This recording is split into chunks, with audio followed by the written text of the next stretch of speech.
alaikum and welcome to Perspective. We saw the election of President today. We'll be talking about the ramifications of course, Asif Ali Zardari Saab being elected as President of Pakistan, and of course the ramifications of the political parties' alliances. Of course, the two main alliances being the PMLN and the PPP.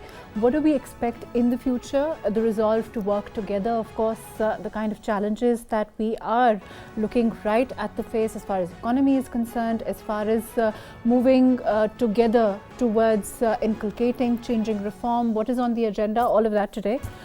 In our transmission, I have with me Ali Rashid from the PPP. Thank you so much for being with us today. We also have with us Barrister Aqeel Malik from the PMLN. Thank you for joining us.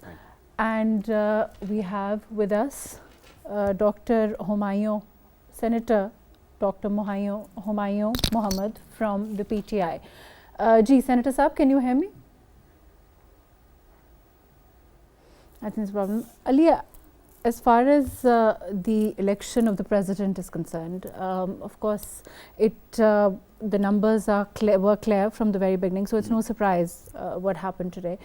In terms of your working with the PMLN, how do you see the future now with regard to the challenges that there are, economy being paramount? So, how is it going to work? Of course, we've seen Shehbaz Sharif Saab and Zardari Saab, enjoy a cordial relationship. They've worked together in the past also. What do you expect in the future? I think it's a welcome change. I think Zardari Saab in the past also has been known for his reconciliation and the way he is able to manage things, and especially when times are tough. So I think it's very good that he's in this position now and he'll play his role. And I'm sure our friends in the opposition who are creating a lot of ruckus these days, I think he'll be able to speak to them also, and I think get everybody on the same page, because I think right now the last thing Pakistan needs is people going heads on and taking each other on. I think the economy needs a lot of focus. I think a lot of other issues need to be addressed. And I think in the times to come, you'll see that Mr. Zardari Saab will play his role. Right.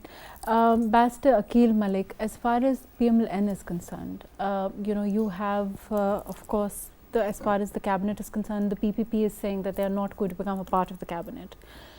We're going to be looking at the cabinet being sworn in. There's a lot of rumors, who is part of the cabinet, who is not. But as far as the overall responsibility is concerned, do you think the onus is going to rest squarely with the PMLN?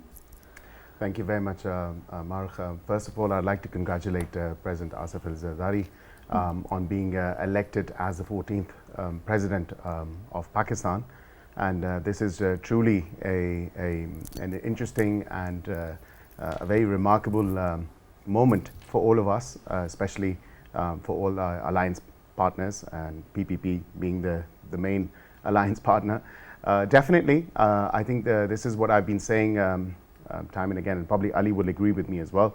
The 16-month long PDM tenure that we've had together at that difficult juncture, it was really difficult to steer Pakistan out of the challenges, and I think the challenges are definitely before us, even more so now at this time and this period.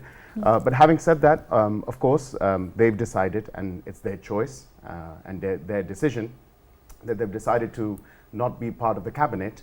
However, I've been very vocal about this within my party as well, and generally on media, that everybody should share the responsibilities amongst all the alliance partners. But having said that, I think it's a decision we can't force them. But do you think it might change in the future? I think in the coming days you will see a few more changes, and later on maybe perhaps some shared responsibility would be there, and I think it should be there, because obviously if you are alliance partners, then the responsibility should be shared across the board. I'm going to go to Dr. Humayun Mohmand, who's a senator with PTI. Dr. Humayun, can you hear me? Yeah, I can. Dr. Humayun, the election today, as far as the election of Zardari Saab as President of Pakistan is concerned, of course, Arif Alvi Saab's association, with the PTI, we all know about it. How do you see this change as far as, although your party leadership has said recently that it doesn't really make a difference to them, and that I think some of the things that was said was that when he had to come through, he didn't come through. What are your thoughts on this? Bismillah Rahman. Actually, to be very honest, I don't agree with that statement that when he needed to come, he didn't come forward. I think he did everything within the limits of the Constitution. He raised his voice. He could not go against the Constitution.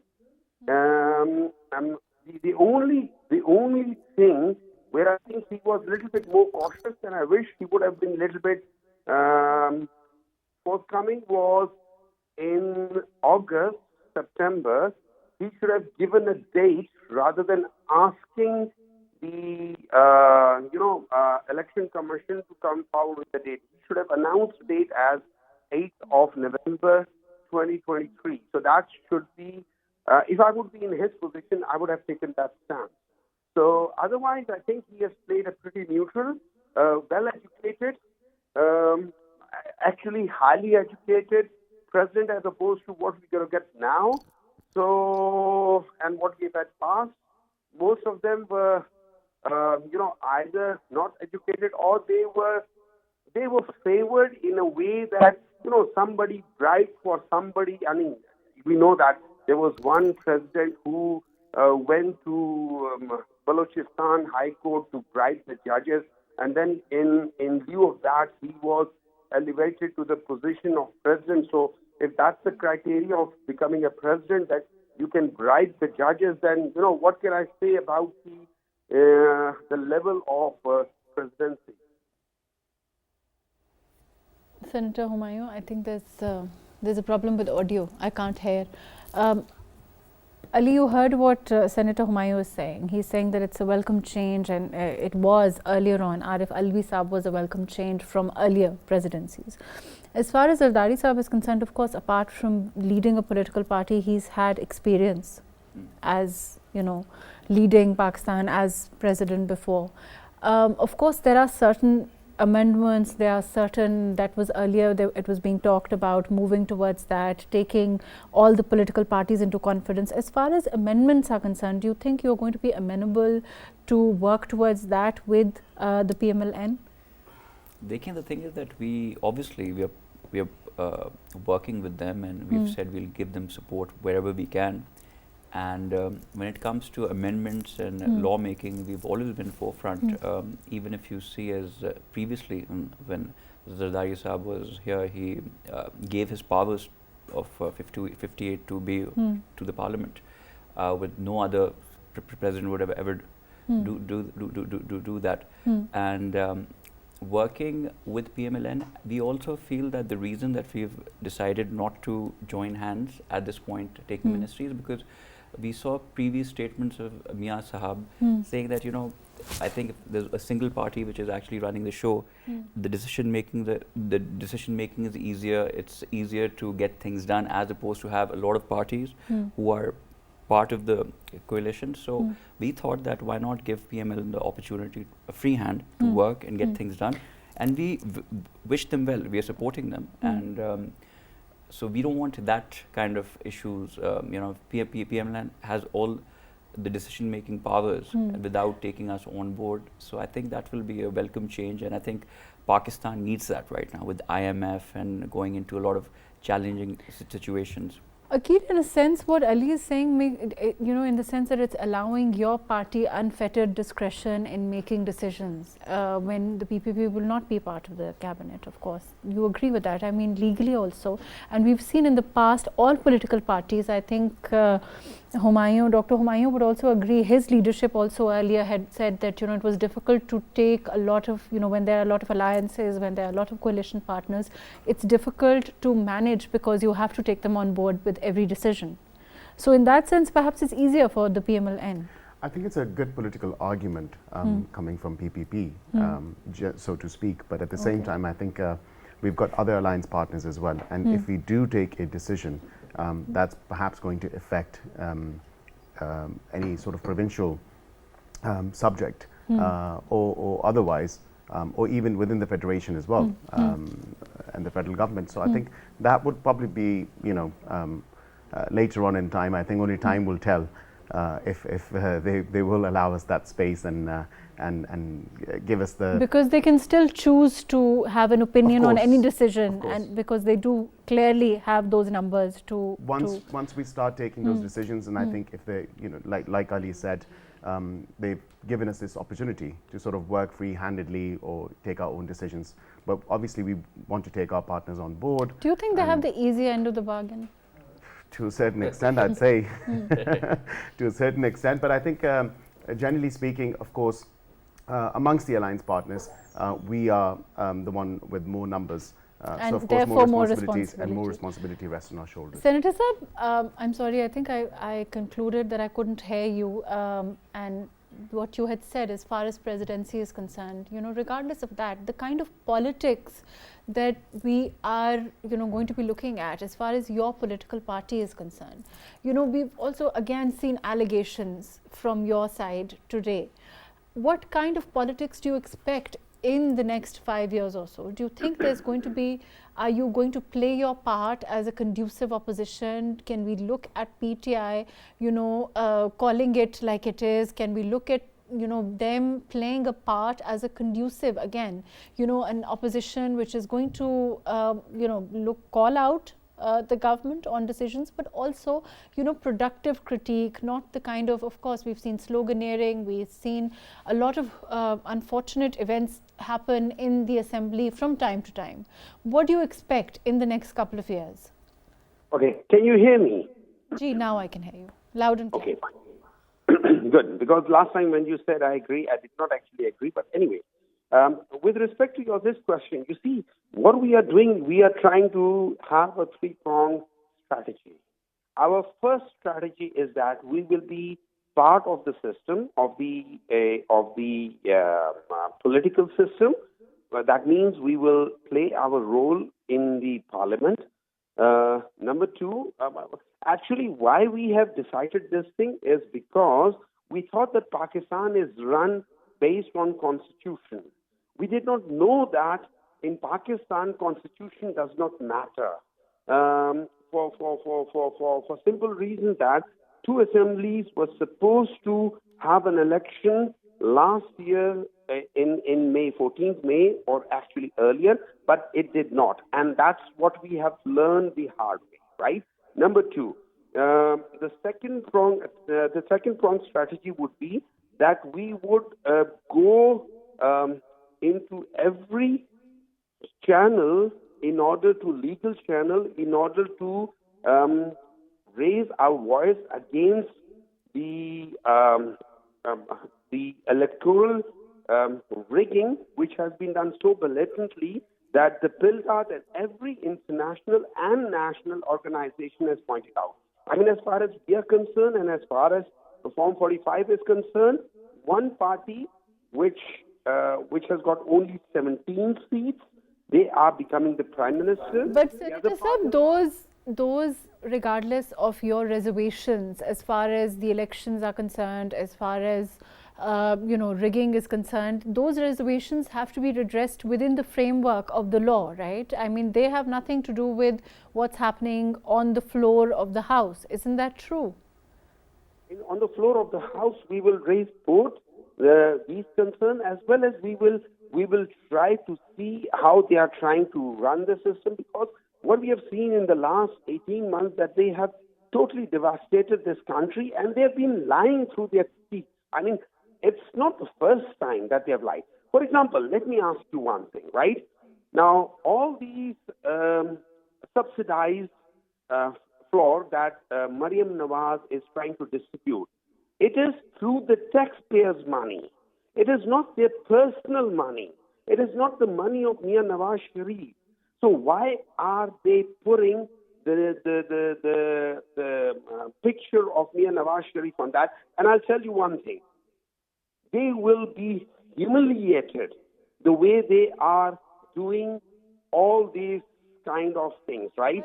Sir, isn't it, I mean, I'm going to let Barrister Aqeel answer this because of course he is the PMLN, but the question is, when people are being given eatables or provisions during the month of Ramzan, I mean, this is essentially a Ramzan package, and to criticize a picture, isn't it kind of petty in terms of the politics at this time? Do you think that the critique itself is credible? We would appreciate if only the government of Punjab or government of Pakistan, kind of thing would be written over there. But putting the picture of someone who, first of all, do you appreciate the Ramzan package? Do you appreciate it as an, initiative of the government of Punjab? No. Everybody does this thing, right? I appreciate that it should be done for the poor people. I think everybody does this. Well, I think to Dr. Humayun, my response would be, first of all, I think I will not dignify this really absurd and out of context allegation with a comment or response. But since he's made an allegation just by placing the picture, and I think they have a very short-term memory loss, and I think specifically the nation does it anyway, but I think specifically people from their party, Dr. Saab is probably forgetting that they, during their time when they had the Punjab government, had also gone through a similar exercise of placing pictures of their leaders, of the then CM Punjab, as well as the former Prime Minister Imran Khan. So mere allegations of this sort and labeling this, and in my personal opinion, in my personal view, I think pictures perhaps shouldn't be there because obviously it's a Ramzan package, but obviously this was decided by the party, and that's a party policy. Having said that, rather than pointing fingers at our party or what our chief minister is doing, I think they perhaps need to look over their own conduct in the parliament and the assemblies. I think Mariam Nawaz has done like 1 week what Buzdar was unable to do like in his entire tenure. You never saw him anywhere publicly doing nothing. Also, as far as politics is concerned, Ali will be as part of the parliament. Of course, Humayun Sahib is also very much in the Senate and other, their presence in the National Assembly. There are other allegations that are being made, how credible they are. Even today, there are against Mariam Nawaz. There is, as far as the PTI as a political party is concerned. I don't want to go too deep into it because I don't know how credible they are and whether one should honestly talk about them. But the question is, are we going to, as a style of politics, is it going to be all, I'm going to ask Humayun Sahib this also about propaganda, or are we going to be working towards getting things done? Because it's extremely important for all political parties to realize that serious work needs to be done, whether it's inculcating reform, whether it's moving towards the kind of changes that should have happened perhaps, during the last term or even before. Absolutely, absolutely. I think Dr. Humayun can shed light on the fake news, propaganda, etc., what parties do, because his party specializes in that. But I would like to say that our chairman, Bilawal Bhutto Zardari Sahab, actually, when he was giving a speech in the parliament, actually mentioned that as politicians, as political parties, we should draw some boundaries where we should not attack people personally. We should keep some personal lives and fake news and all these kind of things out, and like be a bit moral about things, have some ethics. And I totally agree with you. If these things, our focus should not be what. So what if there's a picture? It's not. Look at the work. The work being done is good. It's like if you have to pick out something, you will be able to pick out something or the other. If you want to just be, if you want to be optimistic and you want to move forward, then you just need to like work. I mean, is this constructive? You're talking about pictures. Talk about policies. Talk about issues. Senator Saab. You see, first of all, let me correct that. What fake news was I talking about? What propaganda was talking about? I was talking about exactly what is happening. I was talking about the misuse of, the misuse of public money and everything. The way it has been, misused. But anyway, beside that point, you see, when you are not on merit, and it has been said so many times, you have seen that even when Election Commission uploaded the Form 45, everybody could see how things have been manipulated. I mean, even a deaf and dumb person could see how badly and, things were manipulated. So, is that a fake news? Is that propaganda? Come on, give me a break. That's truth. If you want to hide it, if you don't want to accept it, that's what you people are good at. That's exactly what has been happening. So the mandate has been clearly taken away from the rightful, the leadership of Pakistan Tehreek-e-Insaf. And as far as we are concerned, we have openly, even back in 2018, when they all there is a system in place in which you can agitate, within which you can agitate. There is a legal system in place, and even that agitation, if you look at the numbers, I think on 12 to 14 seats is where PTI is actually agitating and actually moving forward on legal forums against the decisions, whereas the number being talked about on the media is much larger. Absolutely. And so there has to be a differentiation between what is the actual reality and what is being just said for the sake of the argument on media. But I will come back to you, Ali. I was saying, look, there are forums. I mean, I'm a victim myself. I feel in my area where I contested elections, Form 45, etc., happened. So I've gone to the Election Commission, but I can't, single it out and go like, I mean, the entire process was wrong. If PTI won in KP and is able to form the government there, so everything's good there. No rigging happened there. No Form 45 were changed. But here, even some particular seats, if they have some reservations or if they feel something happened, then the entire system is rigged. So I feel this kind of argument doesn't make sense. They should be a bit more realistic. If they do feel that such a thing has happened, and I'm sure there are some areas, there are some halkas where these things did happen. So there are forums for it, and but don't just create a deadlock. Don't try to do protests, stop the country, write to IMF for an audit of the elections. I mean, you're acting. This is like all anti-state behavior. It's not even you're hurting the country. You're not hurting any political party. This Humayun Sahab, I have to go to Barrister Aqeel also, but this anti-state behavior, as far as the Election Commission is concerned, do you think there's a separate Election Commission in KP? And there is a separate Election Commission all over, as far as Punjab is concerned, as far as other areas are concerned. Won't you have to agree to what is what the decisions are, or by and large what you take as the election results, if you agree with what happened in KP? Let's put it like this. It's totally wrong to say that this is an anti-state statement. This is against the Election Commission, which from the day one has been biased in every action of theirs. Not a single action. I mean, starting from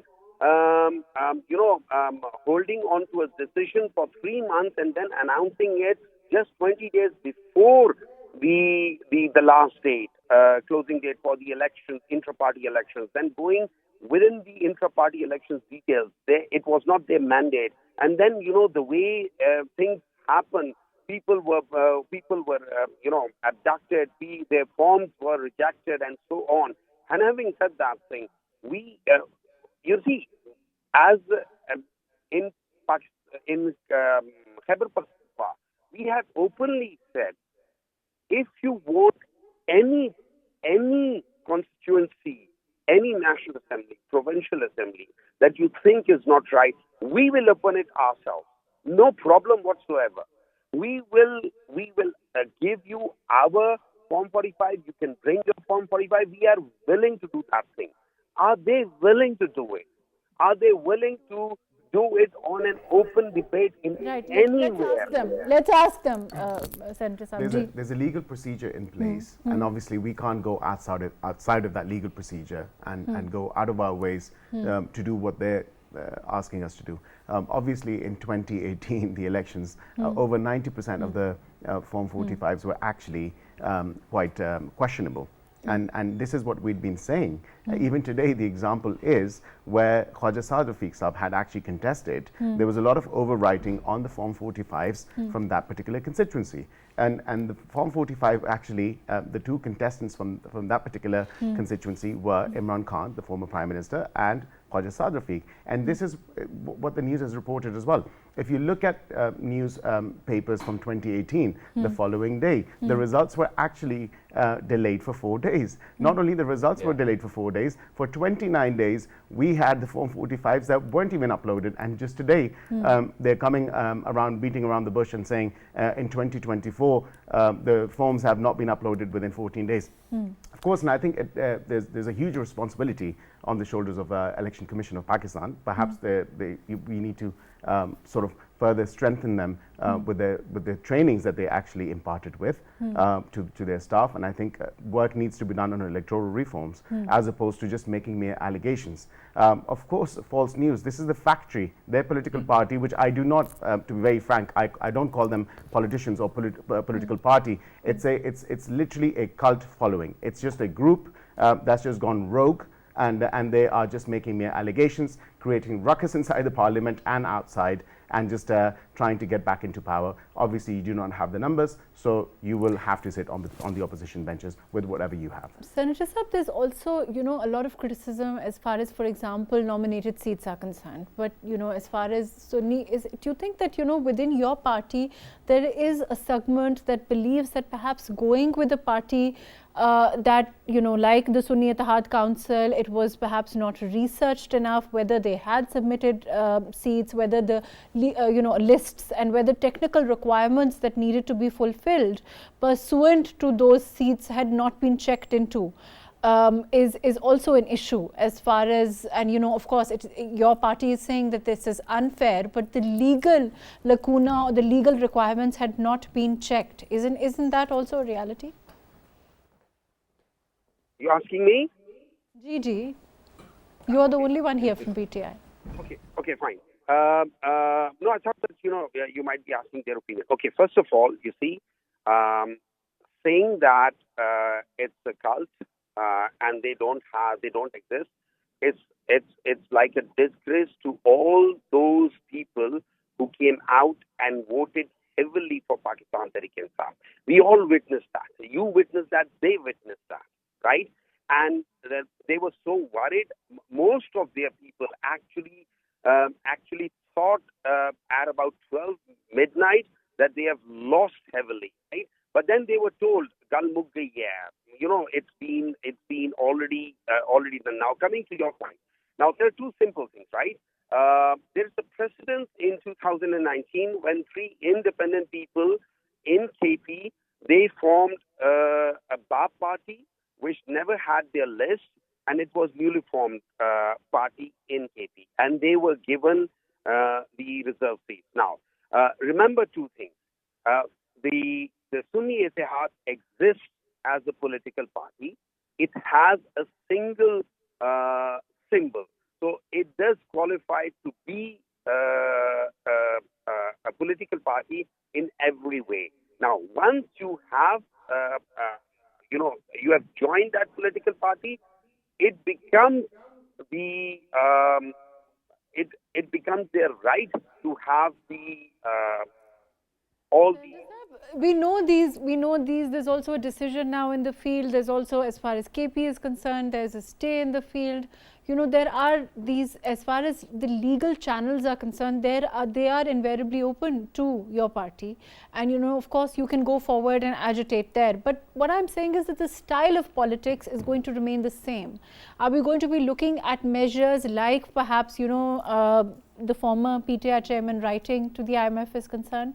Are we still going to be looking at that kind of politics? I will come back and ask you this. I'm going to go to Ali on this. Ali, do you expect more of that from the PTI, whether they're, if they are very much the opposition, whether we call them, like Barrister Saab here said, a cult or not, the question is they are in the parliament now.